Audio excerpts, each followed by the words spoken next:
Bismillahirrahmanirrahim. Assalamualaikum warahmatullahi wabarakatuh. Bismillahirrahmanirrahim. Alhamdulillahirabbil alamin. Wassalatu wassalamu ala asyrofil anbiya wal mursalin Sayyidina wa maulana Muhammadin wa ala alihi wa sahbihi ajma'in. Alhamdulillah, disyukur kepada Allah Subhanahu wa taala, dan salawat beserta salam mudah-mudahan tetap tercurah limpahkan pada baginda Nabi Muhammad sallallahu alaihi wasallam. Wa ma nawaitu bi hadzal barnamij illa anni nawaitu ta'allum wa ta'lim wal ifadata wal istifadah wal hitha ala tamassuki bi kitabillah wa sunnati rasulih sallallahu alaihi wasallam. Alhamdulillah, ini merupakan program baru yang saya dan teman-teman multimedia gagas. Sebenarnya fikrah atau ide terkait program ini sudah lama, namun saya pendam dan saya tidak realisasikan karena beberapa faktor.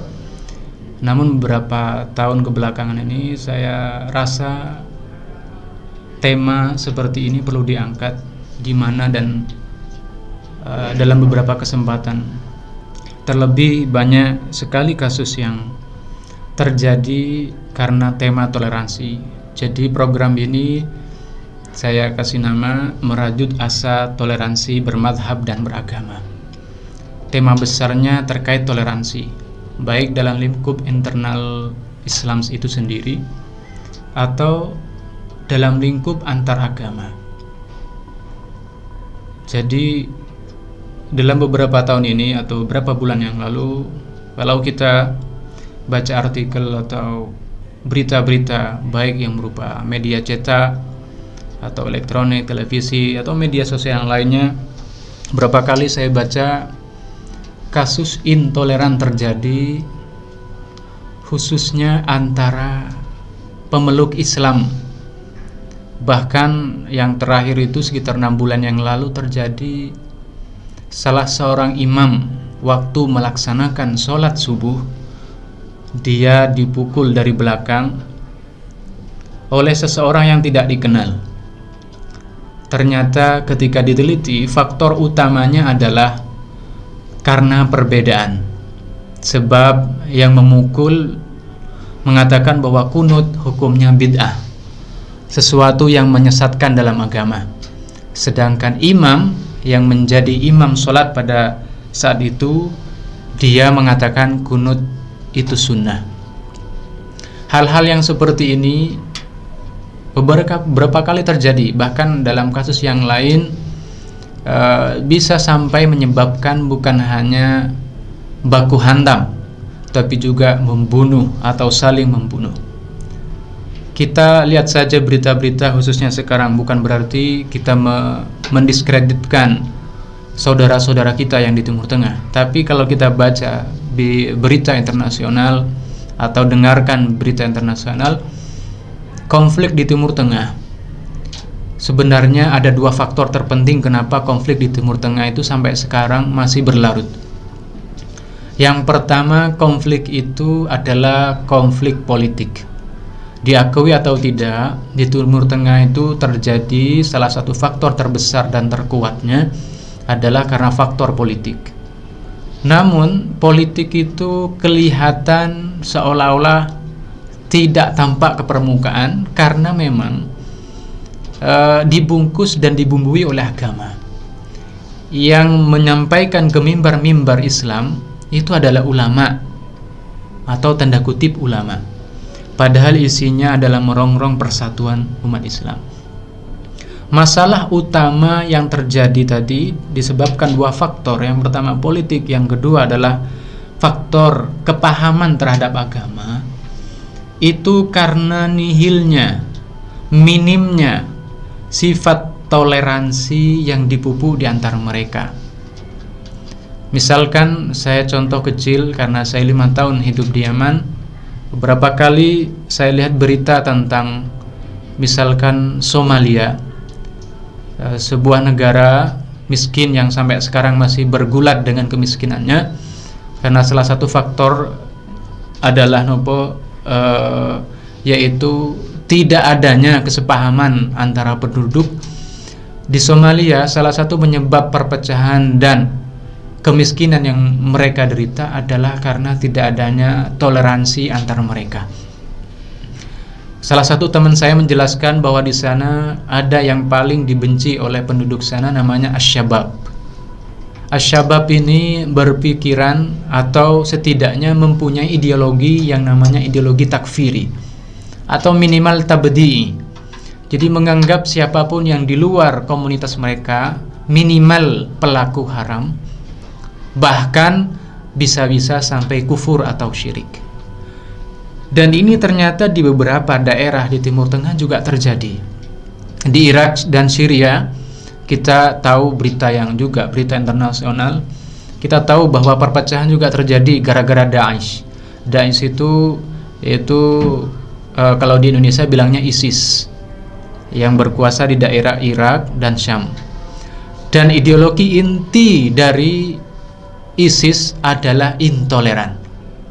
Lagi-lagi gambaran ini beberapa tahun kebelakangan dan beberapa bulan kebelakangan ini sangat miris, dan seharusnya kita di Indonesia hal-hal yang seperti itu tidak terjadi di negara kita, sehingga tema yang seperti ini sangat penting, memiliki urgensitas yang sangat tinggi untuk dibicarakan dimanapun dalam forum sekecil apapun, yaitu tema toleransi bermadhab dan beragama. Itu kenapa program ini saya gagas. Yang kedua, saat kerisauan di pikiran saya itu ada yang seperti itu, ternyata Masya Allah saya menemukan salah satu kitab yang paling bagus dalam konteks ini, dalam konteks masalah toleransi, yaitu karya guru saya, Dr. Syekh Abdul Fattah Qudaish Al-Yafi'i. Beliau adalah orang Yafi, salah satu daerah di Yaman atau salah satu wilayah di Yaman, dan beliau sampai sekarang masih berhubungan atau nomor beliau masih saya simpan sampai sekarang. Jadi kalau ada apa-apa saya masih bisa komunikasi dengan beliau. Ketika saya baca punya beliau, kitab yang berjudul, sebenarnya dua kitab, kurang lebih 400 halaman. Ini Masya Allah benar-benar kayak mewakili dahaga yang selama ini saya cari. Dahaga tentang referensi menjadi rujukan utama dalam kita memahami yang namanya fiqhul ikhtilaf, fikih perbedaan. Bagaimana kita menyikapi orang lain, melihat orang lain, baik beda dalam segi agama atau perbedaan yang hanya sebenarnya furu'iyah, perbedaan yang masih berada dalam internal Islam. Kitab beliau beri judul At-Thariq ilal Ulfah Al-Islamiyah, jalan menuju kesatuan Al-Islamiyah, menuju toleran dalam intern agama Islam. Dan yang kedua kitabnya adalah At-Ta'ayush Al-Insani wa Tasamuh Ad-Dini.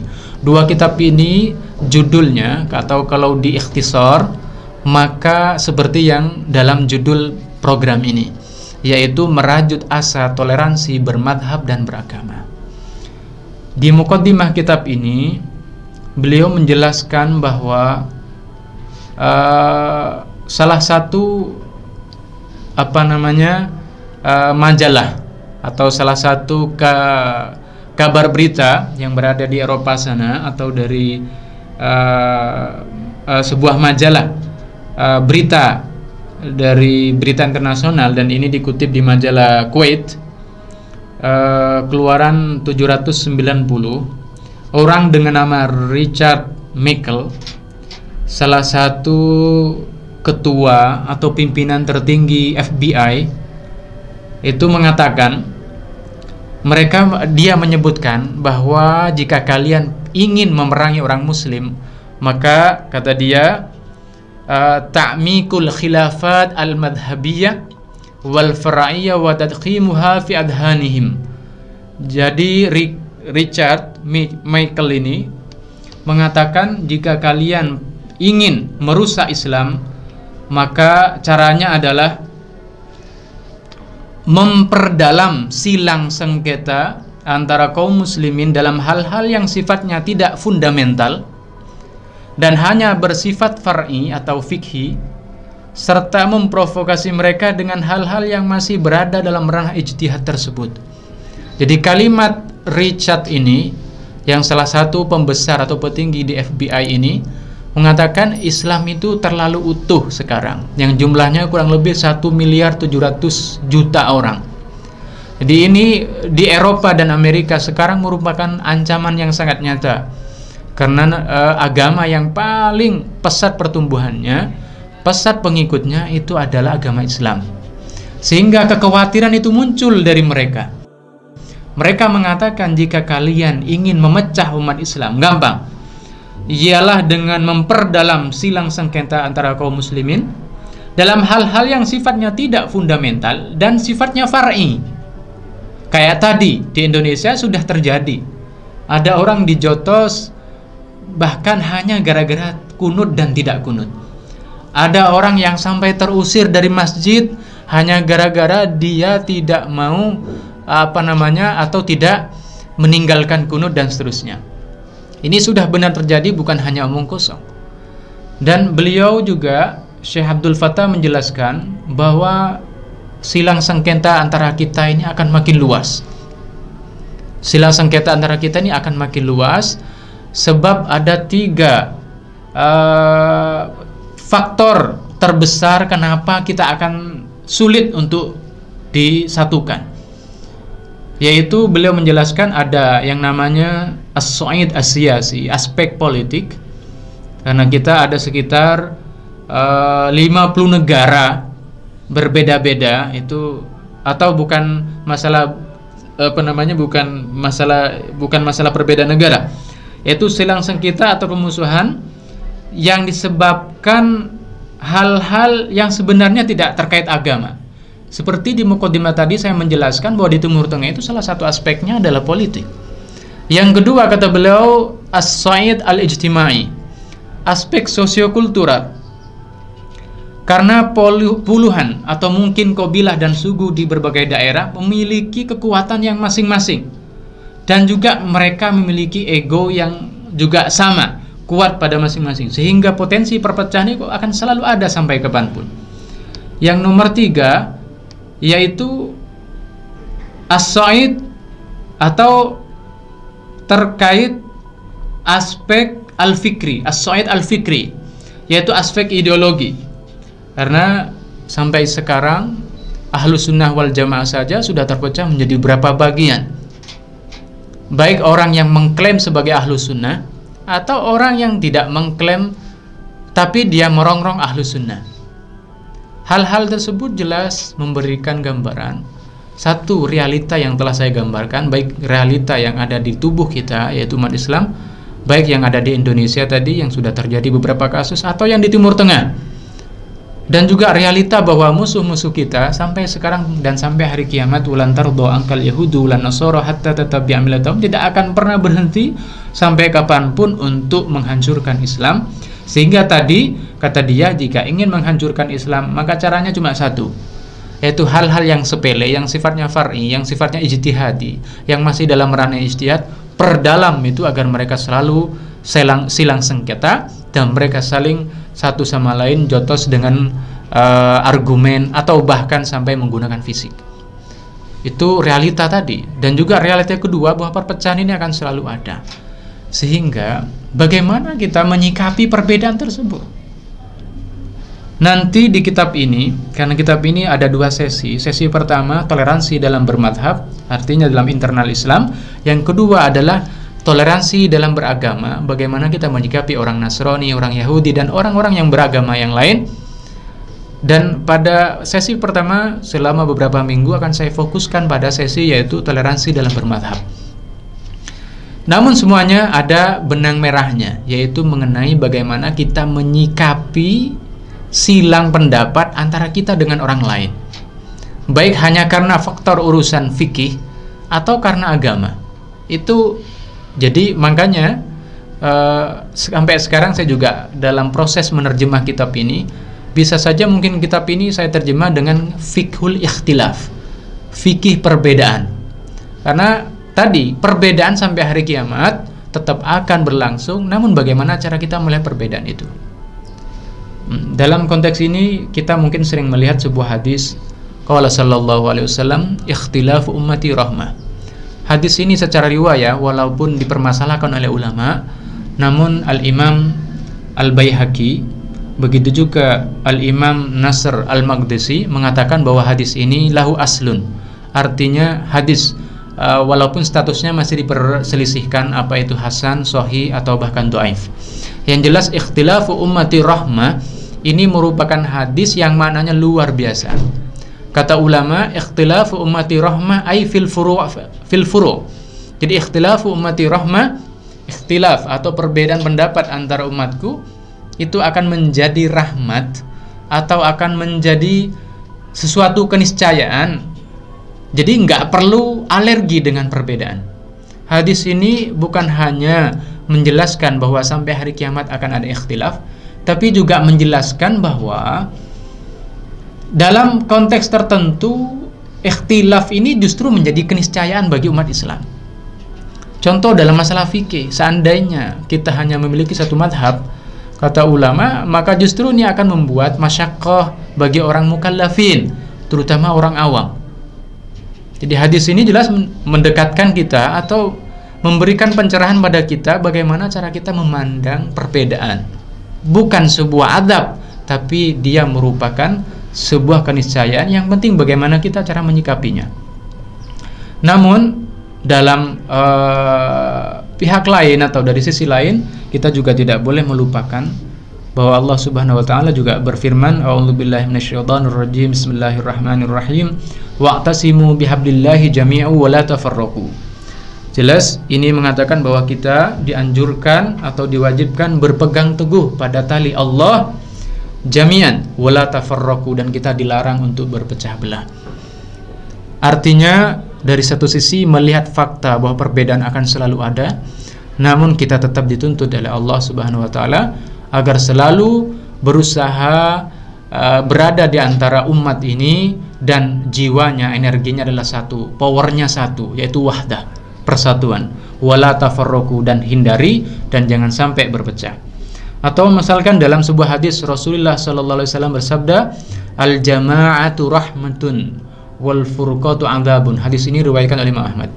Al jama'atu rahmatun ay al wahdah. Bersatu merupakan rahmat, keniscayaan. Wal furqatu 'adzabun, perpecahan merupakan azab. Terus bagaimana menyingkronkan dua hadis? Tadi disebutkan bahwa perpecahan itu merupakan rahmat. Tapi di sini disebutkan bahwa al-jamaah, yakni bersatu, disebut rahmat. Makanya kata ulama, dalam konteks tertentu kita tetap dianjurkan untuk bersatu. Namun dengan kata lain atau dari sisi lain, kita tidak disuruh menutup mata dan mengatakan bahwa perpecahan nggak akan ada. Perpecahan akan selalu ada. Bahkan Rasulullah dalam sebuah hadis menyebutkan, sataftariqu ummati, umatku akan pecah. Fi riwayat sekitar 72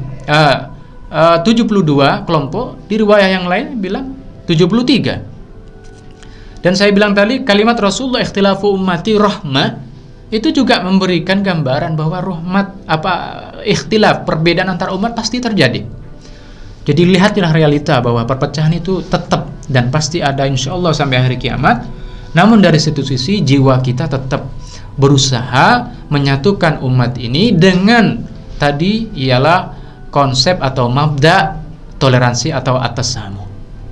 Dalam kajian keislaman, dalam istilah atau idiom keislaman atau istilah-istilah dalam syariat Islam, toleransi itu dibahasakan sebagai at-tasamuh, as-samha. Kata ulama, at-tasamuh itu maknanya dua, al-jud wal karam, dan juga bermakna afu. Makanya ulama dalam masalah at-tasamuh itu sering membahasakannya atau sering memasukkannya ke qauluhu ta'ala, firman Allah, khudil afwa wa'mur bil urfi wa'arid anil jahilin. Khudil afwa, kata ulama, ini merupakan dalil dari toleransi. Karena al-afwa ini salah satu makna dari at-tasamuh. Jadi toleransi artinya al-jud wal karam, jadi dermawan. wal afwa, dan juga memaafkan. Kata ulama maknanya toleransi ialah rasa kedermawanan dalam hati, berusaha melihat, memaafkan orang lain yang tidak berbeda atau tidak sama dengan ide kita. Atau kalau kata ulama itu nattafik ala alla nattafik, kita sepakat untuk tidak sepakat. Itu merupakan ruh dari at-tasamu atau toleransi.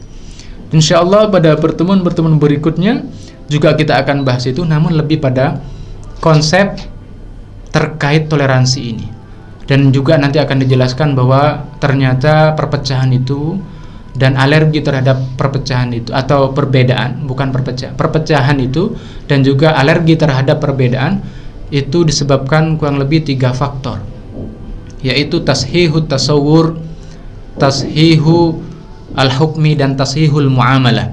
Insyaallah 3-tiganya akan kita bahas masing-masing dalam part-part berikutnya. Di akhir pertemuan ini saya akan menyimpulkan seperti ini.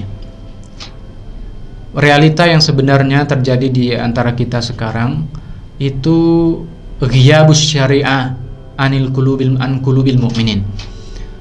Jadi ruh syariah, spirit dari syariah, yaitu al-wahda wal ittihad, satu visi, satu misi, kesatuan, keteguhan dalam meluruskan atau merapatkan barisan, itu yang tidak ada dalam jiwa sebagian besar umat Islam. Itu yang pertama. Yang kedua, salah satu juga konsekuensi ghiyabu ketidakadanya ruh tadi, spirit kesatuan tadi, spirit persatuan tadi, konsekuensinya adalah menyebabkan kita alergi terhadap perpecahan. Padahal perpecahan itu merupakan bukan alergi terhadap perbedaan. Perpecahan memang kita harus anti, tapi perbedaan itu sampai hari kiamat akan tetap terjadi. Dan yang terakhir, ke depan insya Allah kita akan bicara bagaimana kita menyikapi atau melihat kelompok lain yang berbeda dengan kita, baik berbeda dalam teologi terkait akidah atau berbeda dalam segi madhab, dan apa saja yang harus kita jauhi. Walaupun dalam masalah toleransi tadi ulama juga menyebutkan dawabit atau peraturan, batasan-batasan sampai kapan kata ulama kita bisa bertahan atau bisa kita toleran pada kelompok atau individu yang lain. Mudah-mudahan apa yang saya sampaikan bisa menggambarkan tujuan dari acara ini, dan mudah-mudahan al-maqsud al-a'zam al-hadaf, target utamanya bisa tercapai. Dan 2 kitab yaitu al-ulfah at-tariq ila al-ulfah al-islamiyah dan juga at-ta'ayush al-insani wa tasamuh ad-dini, dua-duanya bisa sampai dihatimkan karena program ini akan mengikuti bab demi bab yang berada di kitab ini. Allah ta'ala bisawab. Wal afu minkum. Assalamualaikum warahmatullahi wabarakatuh.